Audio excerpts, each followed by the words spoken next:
Alright guys, so I'm taking a break here. I've decided to split the video series. Right now, or up until now, I've been just doing, video, both of the skis, but they each have something totally different going on. So from this point on, it's going to be 2 different video series on these things, and so this is going to be the intro to the 96. I've already started with the engine removal, and so I'm kind of circling back with this video, and this is going to be the start of that, and breaking the 98 Sea-Doo off on its own. So I've already cleared my bench, getting it ready for the engine. I'm well into that, so let's stop here and let's get back out to the ski and get that engine out, and let's get it on the bench and let's just see what kind of condition the crank is in. All right, let's go.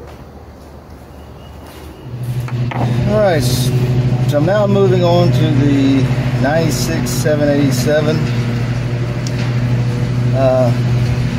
I don't know if I'm starting a new video or just kind of carrying on another one. I haven't had time to go through the video, do any kind of editing or anything. So this may be toward the end, the middle, could be the beginning of one. Don't know, but my plans change almost every day. If you've seen any of my videos, you're going to know that I don't have a large bench, so I really don't have the room for 2 engines.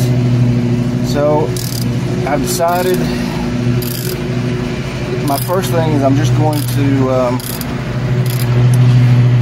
go ahead and remove the exhaust and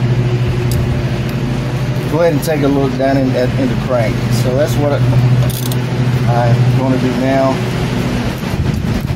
Probably fast forward through this, and again the wind is terrible today, but let's get the pipe off and let's see what the looks like down in the corner.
All right, I am quickly losing daylight. Seems like that's happening every evening.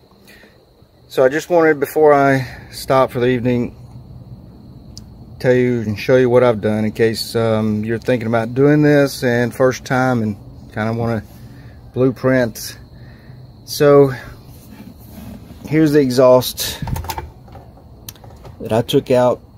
There's 8 down at the bottom, 8 large bolts like this. At the top where it connects here, there are 3 smaller ones.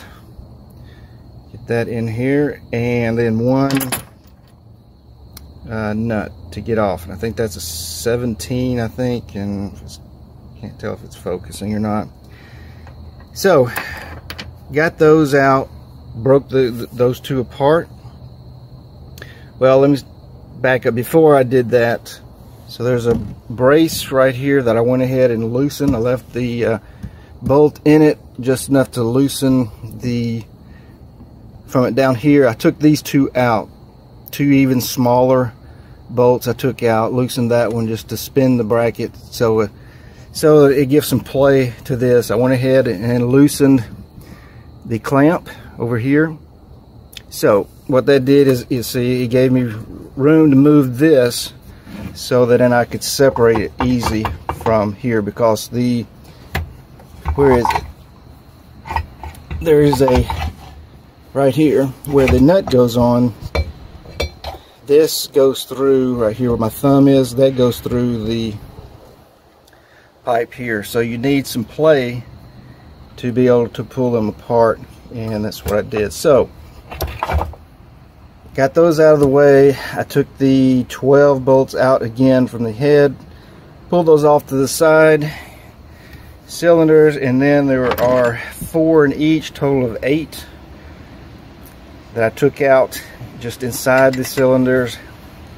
And I may have to stop there. Like I said, it's dark, we've got some weather moving in, wind, it's been windy really all afternoon and getting worse. So if I do anything more, I'll pull you in, but from here it's breaking loose the cylinders, jugs from the base of the engine there. So we'll see how that goes, and this may be pick up at another time. So all right, let me for now I'll close it here. All right, so actually these came off a lot easier than I thought they would. I thought I was going to have a little tug of war with the amount of rust that I saw, but they actually slid right off. No harder than normal, but anyway, you can pick up here the rust that is in, but I don't think that is really that bad. My XP, I believe the rust was more than this, and what I did was take a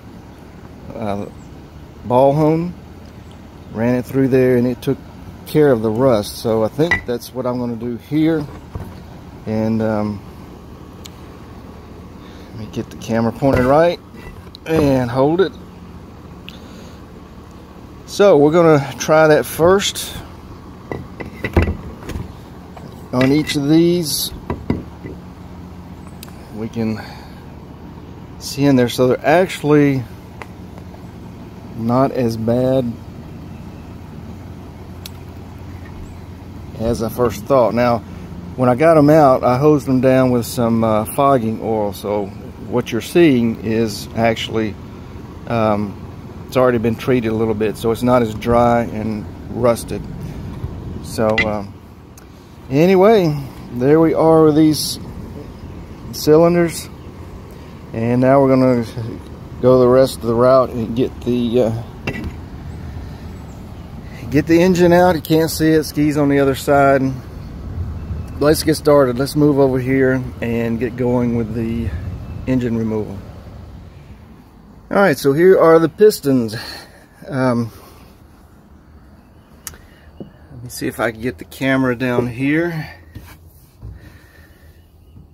So the PTO piston here is not in the best of shape. I just wonder if that is rust. As you can see, the rings are kind of, looks like they're just become part of the piston. So I don't know if that's damage or the rust. We'll find out. The rings are good, and by that I just mean they're not fused to the piston. So, but you can see the rust on them, and there is, and I don't know if you can see it. I'm going to point you down here. I doubt you can. Earlier, just the way the sun hit, there looked like water down into the case there, and I'm sure that's the case, but we won't be able to see it till I get this out, so it shouldn't take long. Take these two brackets out, or just take the bolt out with the engine bracket here, and then I've got one up front to take out. I've got the I believe this is the return oil line here to remove. I've got the main oil line, I believe, in the back to remove. I've already started removing the pipe from its bracket on the engine, and then I guess I'm gonna have to take off the clamps and release the shaft there to be able to pull the engine or separate it from the engine. But that is about it.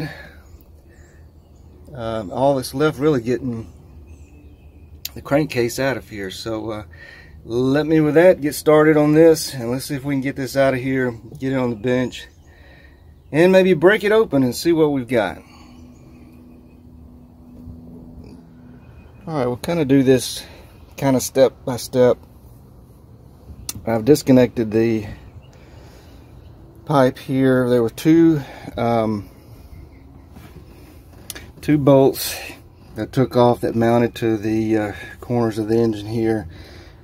Loosened the screw of the connector pipe, and then there was one hose here that's connects right down here. Where's my finger? There it is. And this goes to the water pressure regulator, I'll call it that, here. So I had to disconnect that, and I think I'm going to have to go ahead and pull this pipe out just to give me room. I thought maybe I could just shove it back in here, but I'll go ahead and work it and get it out of here, and that'll free up a lot of space to start removing the other oil lines and such. And we'll see. I'm going to have to find maybe one of the bolts that I've already taken out. I don't even know if there's oil in here, so when I disconnect the oil lines, it may not anything come out. I don't know, but it really doesn't matter at the you know, with the condition of the rest of this hole is so nasty. So anyway, that's the next step, and let's get this pipe out. And I'm trying to, what I'm going to plan, my plan is it's really tight space right now between the two jet skis, or between the two Sea-Doos that I'm working from. So I'm going to try to work it out. I did find my tripod to get you back on the back of the ski here, but from where I'm sitting, it's very uncomfortable. So we'll see what I can do and how I'll proceed from here. Alright, so just a minute, let me get this pipe out of here, and then I'll bring you back. Alright, so I'm about to pull this engine out, and you know, if you're like me, in the beginning I wanted to see everything. I didn't want to see, you know, things cut out with the expectation that everybody knew, you know, what needed to be done. But this is what I'm dealing with. Very narrow space between the skis. It's very hard to get,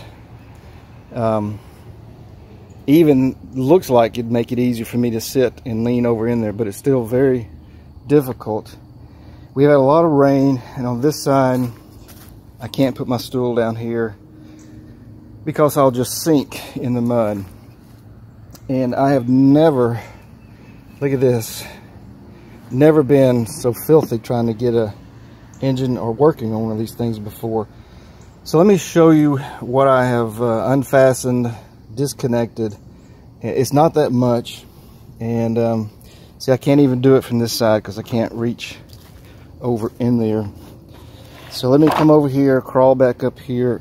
Let's get back into this ski, show you where I'm at. Probably the hardest thing, if you don't have one of these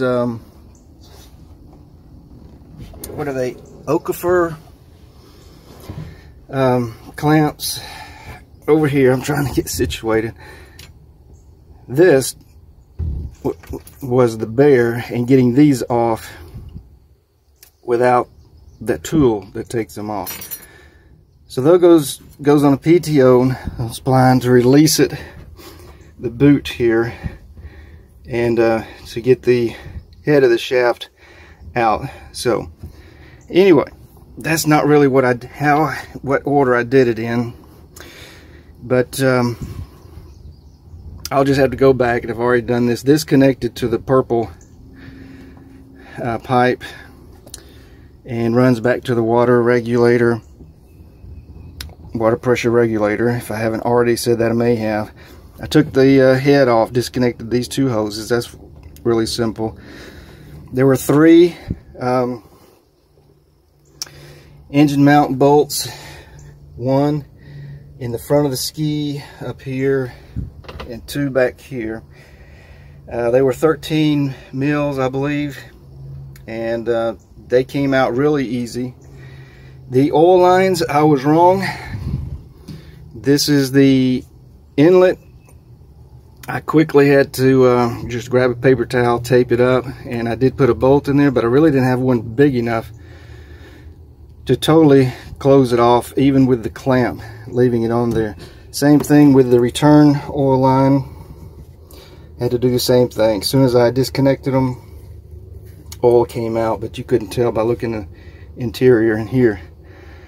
And that is about it. I may be forgetting 1 or 2 things, and again, I apologize. What I'm about to do is disconnect the stator here. I wished Yamaha, I believe Kawasaki did the same, but again, I'm having a hard time getting the camera pointed right into the hole here. So I'm about to undo this, and I guess I could take off the oil throttle line. It's not connected obviously to the other part of the engine, so I may just pull it out with it. But that is about it. You know, I already had the cylinders out, I already had the carbs off, the starter off, so there wasn't really much left to disconnect and get out of here. So with that, I am going to pull this engine, and we'll get this on the bench, and we'll tear into it a little bit, and let's see what's going on the inside of the bottom half of this engine. All right. Okay. Finally got the engine out on the bench. Cylinder jugs here, and I don't know how far into the video we are.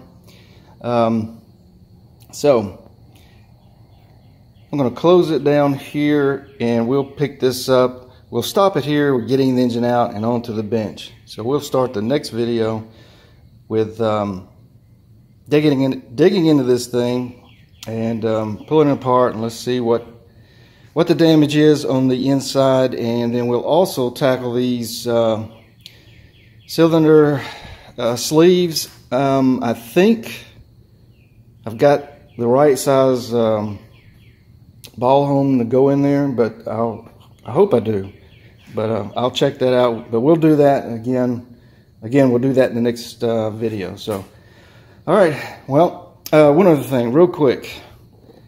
There was one other line that I forgot all about, and when I was tugging on this thing, and when it tugged back, it's not a good feeling. So, I actually forgot about the oil line to the pump here, and so when I thought I had everything disconnected, started lifting it out of the engine, it pulled back on me.